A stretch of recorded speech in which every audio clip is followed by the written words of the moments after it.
I was given a bunch of spray carnations as a thank you the other day.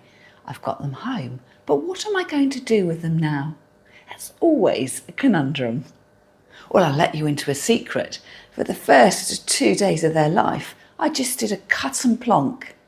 I grabbed this old coffee pot, which I keep on my kitchen windowsill to water my plants, and enjoyed them just like that. But don't they look just a little bit naff? If you love all things flower arranging, crafting with lots of charity shop shopping thrown in too, I would love it if you would consider subscribing to my channel.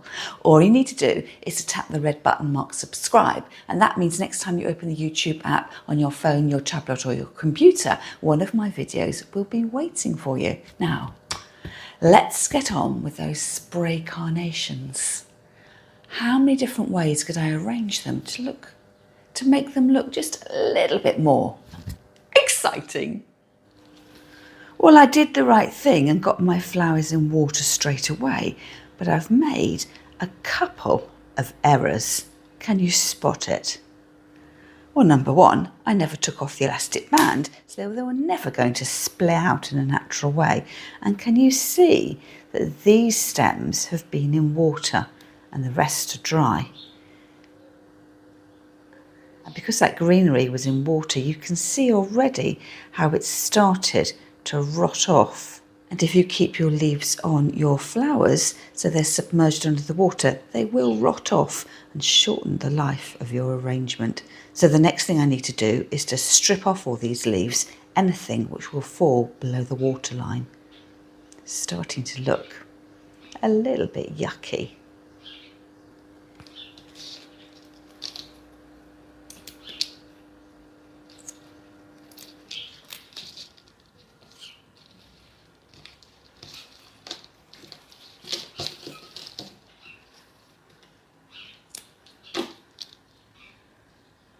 And if you're a gardener, these little bits here, you can root. Put them in water, they'll develop roots down here, and then you can plant them out.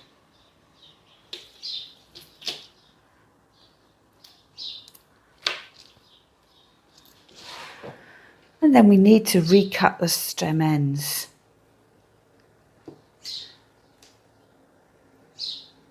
That way. And make sure they keep taking up water, creating a fresh wound for them to drink from. What you see I'm doing is I'm cutting either between these two weak points here, the nodes, or just underneath.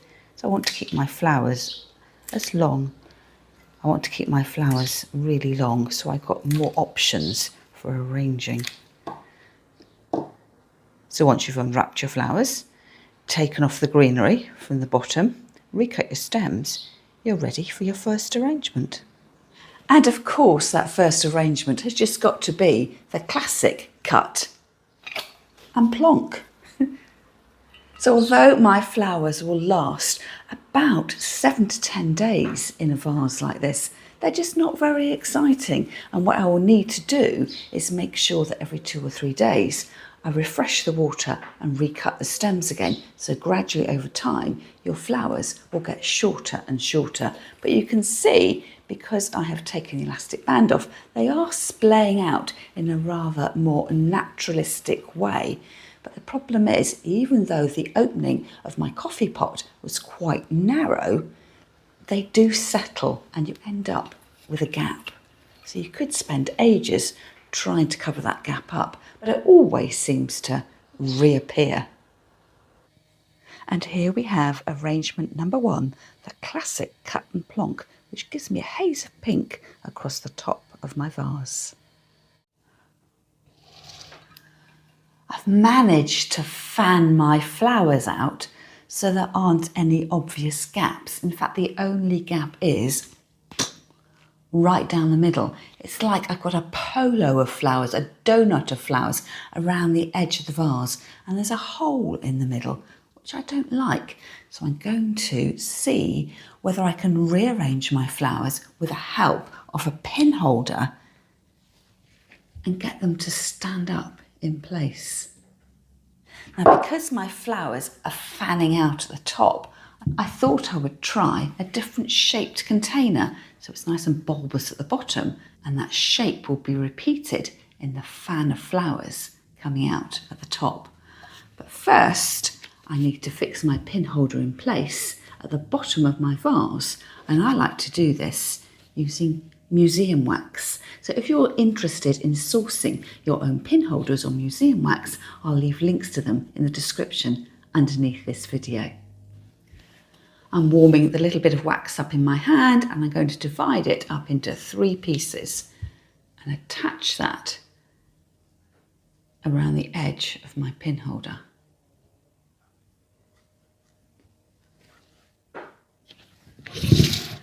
If you're going to do this, you need to make sure your container is scrupulously dry, otherwise the wax won't hold your pin holder in place.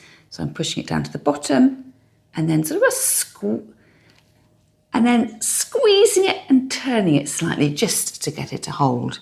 So fingers crossed, that's now done the job.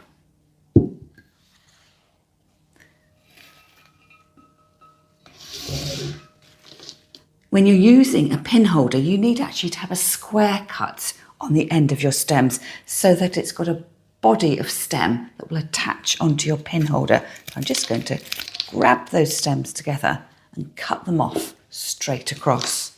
And because I want my flowers to stand up, I'm going to aim to begin with to the centre of the pin holder, just being really careful not to be too heavy-handed with the flowers. And do you remember those node points I showed you? They're weak points. So if you're too heavy-handed, you may find that your flowers snap. And the more you handle your flowers, the more vulnerable they become. And I've already had to pick off a few flower heads that have broken.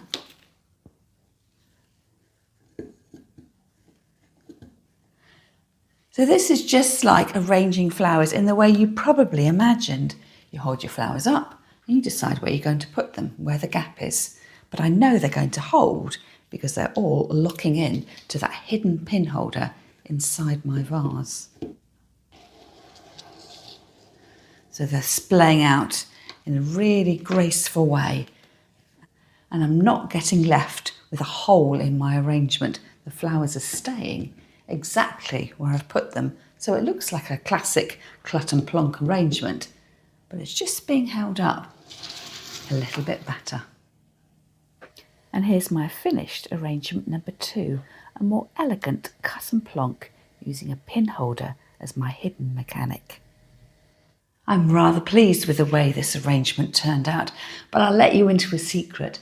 I didn't put every flower upright onto the pin holder. Once I got the main stems in upright, I then just arranged the other stems through the middle of the flowers. And that way I got them to arch out in a really natural way. An arrangement like this will only look better and better over time as the flowers begin to open. Spray carnations are known to be a long-lasting flower, and part of the enjoyment is seeing them when they've just got a little bit of colour in their buds to when they start to open out. So over the course of the next week, the flowers will look more eye-catching. But let's try a different arrangement, perhaps a shallower container this time, but using the same pin holder mechanics. You'll have noticed that in the first 2 arrangements, I kept my flower stems full length, but it can also be visually interesting if you vary the length of your flowers, just so you don't get a haze of colour on the outer edge of your arrangement, but colour throughout.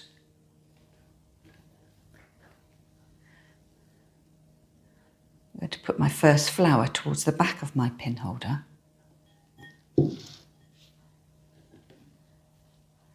And then come out at the sides. I'm just going to measure that one up so I get them approximately equal lengths.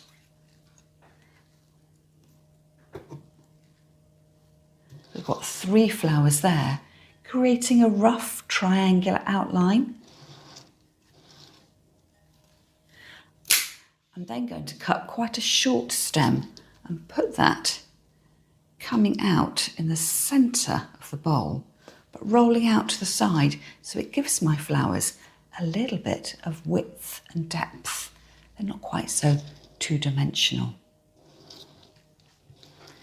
And then I'm going to fill in, I'm going to imagine a line running round my arrangement, and I'm going to keep my flowers within those lines for a more understated, restrained look.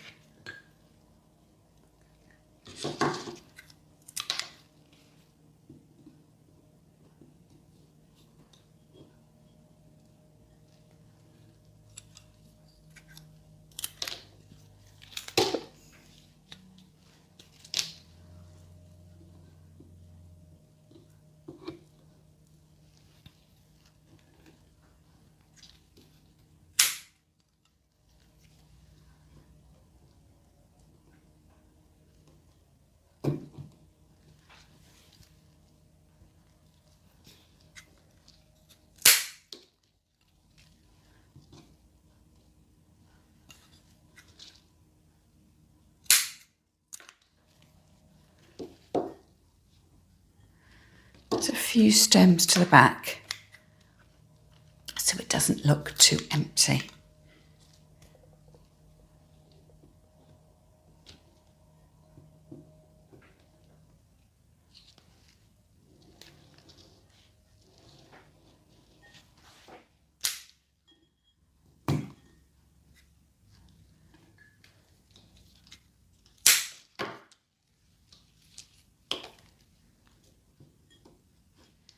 Can you see how I've created a much lighter looking arrangement, and you can see the colour right from the top of my low bowl going all the way through to the bud right at the top.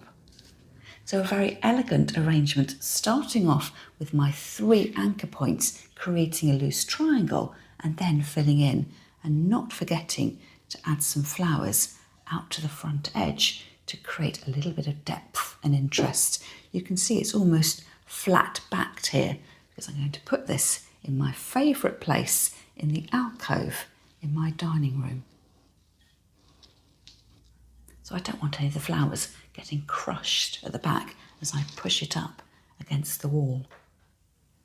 Let me know in the comments what you think about arrangement number 3, a classic, vaguely triangular arrangement, again on a pin holder.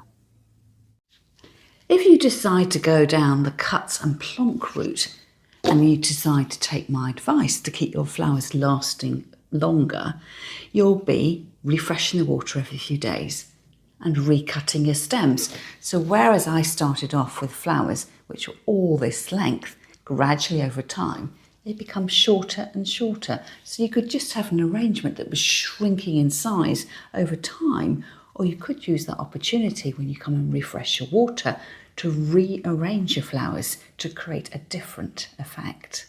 I bought this little crescent shaped vase from the charity shop a few months ago, and I thought it would be really great for odds and ends of flowers that they've still got a little bit more life to them. So recutting my stems and making sure there's going to be no greenery sitting inside the vase, I'll peel off the little side leaves and then pack my flowers in place. They don't want to stand up, but they will. Now, if you didn't have many flowers, you could tie an elastic band on these and just wedge them in a corner for a really dramatic look. But I've got enough that I'll be able to fill up the whole of this container, and I'm going to keep them approximately the same height. So what I'm going to do is measure up as I go, pulling off the leaves, a little bit of a production line, matching the top heads together and cutting.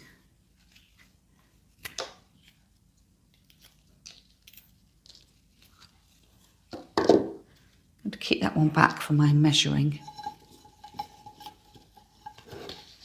And off we go.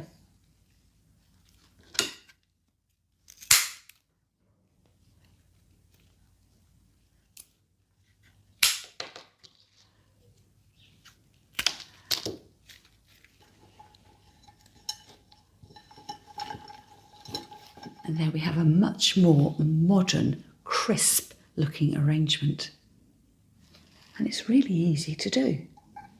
Cut your flowers at approximately the same height for a really clipped, contemporary look. And I'm sure you'll agree that arrangement number 4 makes a great alternative to putting your odds and ends in a jam jar. And when you've had your flowers for 10 days or so, you might only have a few left. So why not make them into an even smaller arrangement? One that you could keep on your kitchen windowsill and perhaps put any odds and ends in that you've collected from your garden. You don't need many flowers to create a lovely little display.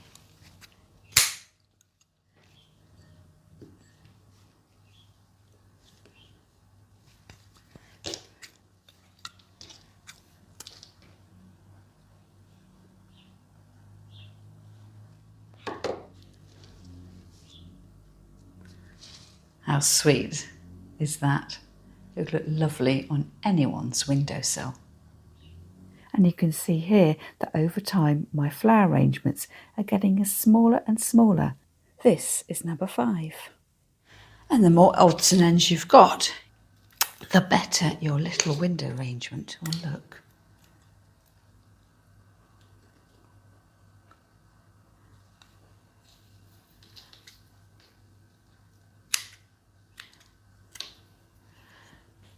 And this is arrangement 5.5. I think you'll agree it does look better with a little bit of extra greenery in it. And when all you've got left are open flower heads, why not arrange those in a ceramic posy bowl? Now, if you're lucky enough, your open heads will just balance across the opening of the container. But as my flowers aren't fully mature, I'm going to support them with a little bit of chicken wire. And don't forget to add water.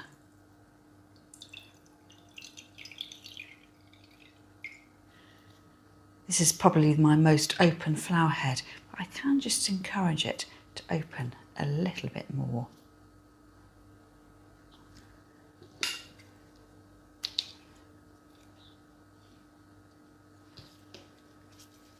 This is the perfect container of vintage ceramic posy ring.